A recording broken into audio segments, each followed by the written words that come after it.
Hello all, welcome to my channel. ఈరోజు దొండకాయ వేపుడు తక్కువ టైంలో సింపుల్గా టేస్టీగా ఎలా చేయాలో చూపించాను. ఇది రసంలోకి, సాంబార్లోకి సైడ్ డిష్గా చాలా బాగుంటుంది. తక్కువ టైంలో టేస్టీగా ఎలా చేయాలో ఇప్పుడు చూద్దాం. దీనికోసం నేను ఒక 1/2 kg దొండకాయలు తీసుకున్నాను. ఇలా మంచిగా కడుక్కోవాలి, 1-2 సార్లు, లేదంటే జిగురుగా ఉంటుంది. ఇలా బాగా కడుక్కొని తుడుచుకున్న తర్వాత ఈ విధంగా చక్కెరలా కట్ చేసుకోండి. మీకు నచ్చిన షేప్లో కట్ చేసుకోవచ్చు. నేనైతే ఇలా రౌండ్గా కట్ చేసుకున్నాను. ఇలా సన్నగా కట్ చేసుకోవాలి, లేదంటే ఉడకవు లోపల వరకు. ఇలా కట్ చేసుకుంటే తొందరగా ఉడికి ఫ్రై అవుతాయి. ఇప్పుడు కారం కోసం స్టవ్ మీద ఒక పెనాన్ని పెట్టుకొని 2 స్పూన్ల నువ్వులు వేసుకోండి. నేను 1/2 kg దొండకాయలకి కొలతలు చెప్తున్నాను.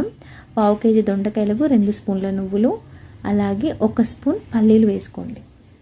ఎక్కువ వేసుకుంటే టేస్ట్ బాగోదు. ఇలా వేసుకొని ఇవి చిటపటలాడే వరకు ఫ్రై చేసుకోవాలి. నువ్వులు చిటపటలాడుతున్నాయి కదా, ఇప్పుడు ఇందులో 1 స్పూన్ ఎండు కొబ్బరి వేసుకొని స్టవ్ ఆఫ్ చేసుకోండి. స్టవ్ ఆఫ్ చేసుకొని ఇలా కంటిన్యూగా కలుపుకోండి. ఆ పెనం వేడికే ఆ కొబ్బరి ఫ్రై అయిపోతుంది. ఇలా కంటిన్యూగా కలుపుకున్న తర్వాత ఇందులో మనం వెల్లుల్లి కూడా ఇక్కడే వేసుకోవాలి. చూడండి, కొబ్బరి కూడా కలర్ చేంజ్ అయింది. ఇంత వేడి సరిపోతుంది, లేదంటే మాడిపోతుంది. ఇలా వెల్లుల్లి వేసుకొని ఒకసారి ఇలా కలుపుకోండి. ఇవి పూర్తిగా చల్లారిన తర్వాత మిక్సీ జార్లో వేసుకొని మంచిగా మిక్సీ పట్టుకోవాలి. ముందే కారం వేయొద్దు, ఇవి నలగవు. ఇవి ఫస్ట్ అయితే ఈ గింజలు, వెల్లుల్లి మంచిగా మిక్సీ పట్టుకోవాలి.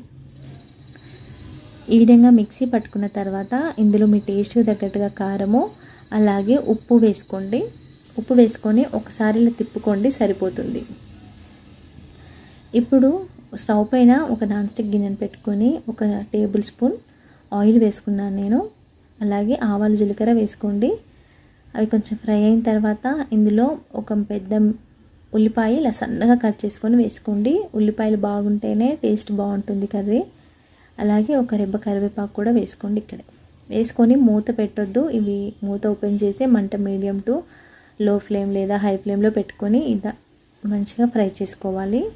ఇలా కలర్ చేంజ్ అవుతూ ఉంటాయి, కలుపుతూ ఫ్రై చేసుకోండి. అప్పుడే ఈవెన్గా కాలుతాయి ఉల్లిపాయలు. ఇలా కలర్ చేంజ్ అయిన తర్వాత ఇందులో 1 స్పూన్ పసుపు వేసుకోండి.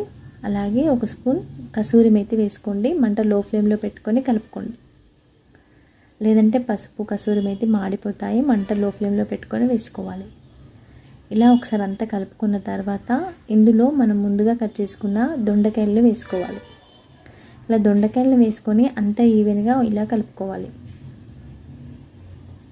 మంట సిమ్లో పెట్టుకొని ముక్కలకి పోపంతా పట్టేలాగా ఇలా ఈవెన్గా కలుపుకోండి. ఇలా ఈవెన్గా కలుపుకున్న తర్వాత ముక్కలు తొందరగా మగ్గడానికి 1/2 స్పూన్ ఉప్పు వేసాను. నేను ఇక్కడ ఆల్రెడీ కారంలో ఉప్పు వేసాను, అందుకే ఇక్కడ 1/2 స్పూన్ వేసుకున్నాను. వేసుకొని ఈ విధంగా అంతా కలిసేలాగా కలుపుకోండి. ఇలా కలుపుకున్న తర్వాత మూత పెట్టి ఒక 2-3 నిమిషాలు మగ్గనివ్వాలి. ఇలా మూత మధ్య మధ్యలో ఓపెన్ చేస్తూ అడుగు పట్టకుండా కలుపుతూ ఉండాలి. ఇలా మూత పెడుతూ మగ్గించుకోవడం వల్ల ముక్కలు లోపల వరకు మగ్గిపోతాయి. ఈ విధంగా కంటిన్యూగా కలుపుతూ మూత పెట్టి మధ్య మధ్యలో ఓపెన్ చేస్తూ కలుపుతూ ఉండాలి. ఈ విధంగా కలర్ చేంజ్ అవ్వాలి మనకు దొండకాయ ముక్కలు. అలాగే ఆనియన్స్ కూడా బ్రౌన్ కలర్లోకి వచ్చేసినాయి కదా, ఒకసారి చూసుకోండి ముక్క ఉడికిందో లేదో. ఇది పర్ఫెక్ట్గా ఫ్రై అయిపోయింది. ఇప్పుడు ఇందులో చూడండి ముక్కలు ఈ విధంగా ఫ్రై అవ్వాలి. ఇలా ఫ్రై అయిన తర్వాత మనం ముందుగా మిక్సీ పట్టుకున్న కారాన్ని ఇందులో వేసుకోవాలి. ఇక్కడ కారం వేసే క్లిప్ మిస్ అయింది. ఆ కారం వేసుకొని అంతా ఈ విధంగా కలుపుకోండి. ఇలా కలుపుకున్న తర్వాత మూత పెట్టి మంట సిమ్లోనే పెట్టి ఒక 2 నిమిషాలు ఉంచాలి. ఒక 2 నిమిషాల తర్వాత మూత ఓపెన్ చేసి ఈ విధంగా కలుపుకోండి. ఇప్పుడు ఫైనల్గా కొత్తిమీర వేసుకోవాలి. కారం వేసిన తర్వాత మంట హై ఫ్లేమ్లో అస్సలు పెట్టొద్దు, కారం మాడిపోతుంది.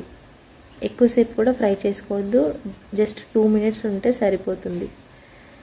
ఈ విధంగా కలుపుకొని దింపేసుకోవడమే, అంతే. ఎంతో సింపుల్గా టేస్టీగా ఉండే దొండకాయ ఫ్రై రెడీ అయింది.